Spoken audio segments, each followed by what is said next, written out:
আসসালামু আলাইকুম প্রিয় অডিয়েন্স, আমি আপনাদেরকে এই মুহূর্তে দেখাচ্ছি একটি সবজি ক্ষেত অর্থাৎ ঢেঁড়স ক্ষেত।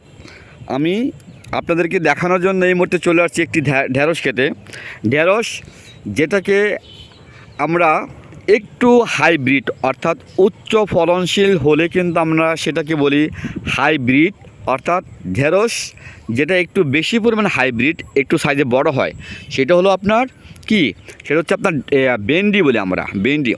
আর যেটা অরিজিনাল আর কি দেশি ছোটো সাইজের হয় ঢেঁড়স, ওটার অরিজিনাল নাম হচ্ছে ঢেঁড়স। দ্যাট মিন্স লেডিস ফিঙ্গার অর্থ ঢেঁড়স। আমি এই মুহূর্তে আপনাদেরকে দেখাচ্ছি একটি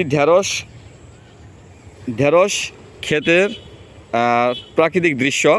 দেখেন, এখানে আপনারা দেখতে পাবেন যে এত সুন্দর ঢেঁড়স ক্ষেত, একবারে টাটকা কচি ঢেঁড়স। কৃষক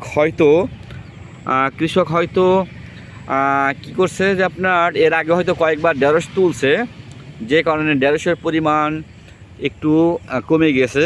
আপনারা দেখুন, আমি দেখাচ্ছি নিজের চোখে।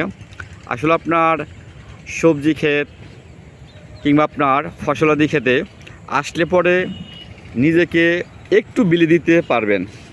নিজেকে একটু বিলে দিলে এতে করে আপনার প্রাকৃতিক সৌন্দর্য আপনি উপলব্ধি করতে পারলেন, এমনকি আপনি প্র্যাকটিক্যাল প্রকৃতির যে গ্রামের পরিবেশ সেটাতে আপনি ভূমিকা পালন করতে পারলেন।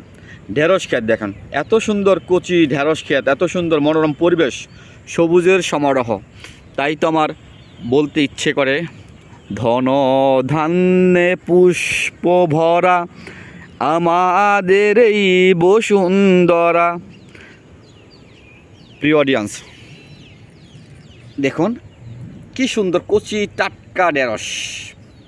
এই অপরূপ মনোরম দৃশ্য দেখলে হৃদয় এবং মন উভয়ই জুড়ে যায়। জি।